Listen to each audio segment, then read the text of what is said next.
If you've got a lot of wobblage with your crank arms, it's because your bottom bracket has had its day. There's a very slim chance that maybe it's worked loose, but more likely the bearings have worn down and that has created the play you've got. And in this video, I'm going to show you how to replace it. Now, this is for a square taper bottom bracket. My video channel has lots of other examples of different types, but actually the principle is the same regardless. First thing you need to do is to remove the protective cap for the crank arms if it's got it. It will expose either a bolt or a nut, and in this case actually a Torx head for the bolt itself. I'm actually going to avoid that because these can sometimes get torn up, and I'm just going to use in this case a 14mm socket to undo the crank arm, going in typical lefty-loosey undoing fashion or direction, and that's going to expose the threads inside the crank arm which you need to remove. So let's get this out. So this isn't a nut, it's a bolt. Sometimes you get nuts, particularly on older versions, in which case you need a different type of bottom bracket. I'll explain that in a moment.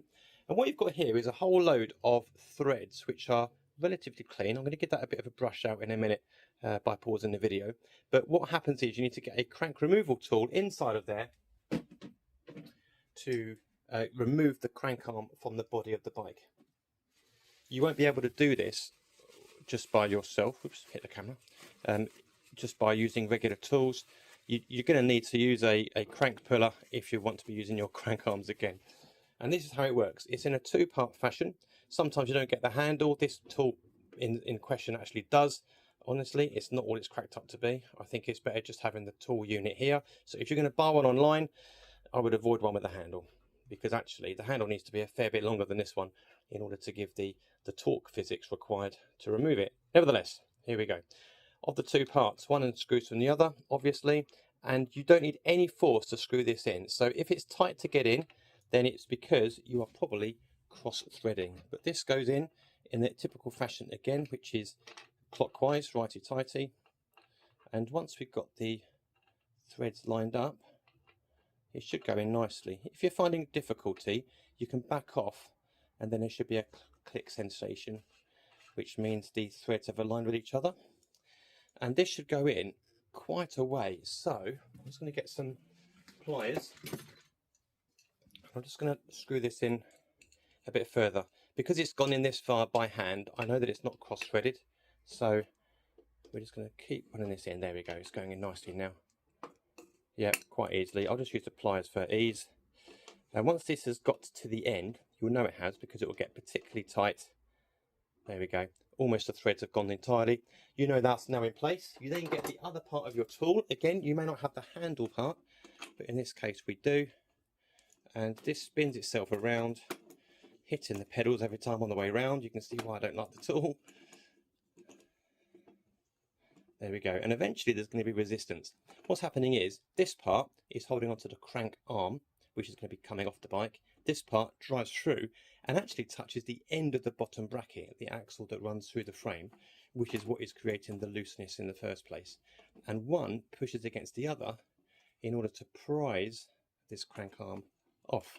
And that bolt we removed a short while ago with the Torx head, that is what we will be reapplying, retightening to the bike to put the crank arm back on. Anyway, the bit of pressure, you can just keep tightening this arm clockwise, righty-tighty, and eventually you might be able to see on the camera the gap increasing between crank arm and frame as things work away. Hopefully you can see that. And in a minute it's going to come loose. There we go. This part can all be removed again. These can be taken off. We can swap the bike around so we can remove the crank arm on the other side in exactly the same way. And now that both sides are off, again, both using exactly the same thread directions to remove, you can now look at the bottom bracket axle and see whether it's loose, again, unlikely, or just knackered. It's clearly knackered. You can see how much play there is. In a standard bottom bracket, there wouldn't be that much play. However, with your bottom bracket removal tool, have a look in the description for where to get one from. You can tighten this side in the standard direction, normal clockwise fashion, righty-tighty. And if it doesn't tighten by hand, then you know that that is more than tight enough to not create this sort of play. So it definitely is the bottom bracket. Now, unless you're amazing with calipers and you already know what bottom bracket you need to get as a replacement, you're going to need to remove this in order to do that. So again, on this side of the bike, it is standard thread direction for English standard. So you are going to be going anti-clockwise, counterclockwise for loosening, lefty loosey. This is an amazing tool, and these are normally done up incredibly tight to around 50 Newton meters. So you're going to want to have not just a regular large-headed wrench, you're going to need, I think, a breaker bar in order to remove that, and sometimes it's best doing it on the ground. Anyway, however it works for you, crack on with it, and you're removing the non-drive side, the left side, first. Now, this type of bottom bracket is what would be called a loose unit. I'm going to replace this with a sealed bottom bracket unit, but here you can see there is a separate axle to the actual bearing system and cup system. So I'm going to buy a sealed bottom bracket unit, which will work a lot better in here. It will last a lot longer. First thing I need to do then is to measure the frame underneath. So measure from this opening to the other opening, and it's likely to be 68 mil, but we'll find out. I'm going to remove the cup on the other side as well, but know this. For the other side, the drive side, the right-hand side, you're going to be unscrewing in the incorrect fashion. You're going to be going righty-tighty to actually loosen. So you're going clockwise to loosen on the other side. Another cup like this will come off, and then we can order the new part. So in terms of measuring up, you just get a measuring tape if you haven't got calipers, and just measure opening to opening, and sure enough, there it is 68 mil. So that's the length of the bottom bracket, and then as in the length of the frame. And then you also need to measure the length of the axle itself, and that looks like it's 120 mil, 12 centimeters. Let's have a quick look. There it is. Well done, mate. Good camera work there. So there you go. That's the length you need. So again, you can replace your bottom bracket bearings, clean this bad boy up, and replace the bearings and do things in that way. But actually, I would rather put on a fixed sealed unit bottom bracket, because they're cheap as chips anyway, but they will last a long time. And you know what? The customer's almost certainly going to be getting rid of the bike before he needs the bottom bracket done again. So we're going to take this out. We're going to put a new sealed one in, and because it's 68 mil and 120 mil, the one I need to buy is a 68 by 120, readily available in the high street. I'll order one now, and I'll chuck it back in. New bottom bracket has arrived, so I'm going to get some bike grease, and just because I've cleaned the threads already, I'm now just going to make sure there's some grease on the threads, just to help things move in a little bit. And I'm going to do that on the other side as well.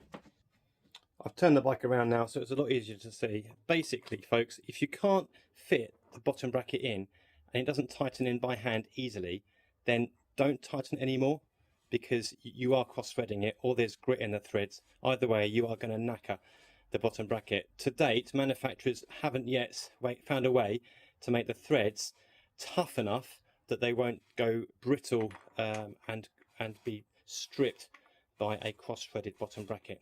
They need to be engineered better. Anyway, you can see how easy this is going in. If your bottom bracket does not go in that easily, even if the first couple of turns seem easy, do not tighten anymore. I can't stress that enough. Otherwise, you'll potentially write off your frame. Yes, you can get the threads re-chased. Go online and find out about that, but you don't want to go down that route.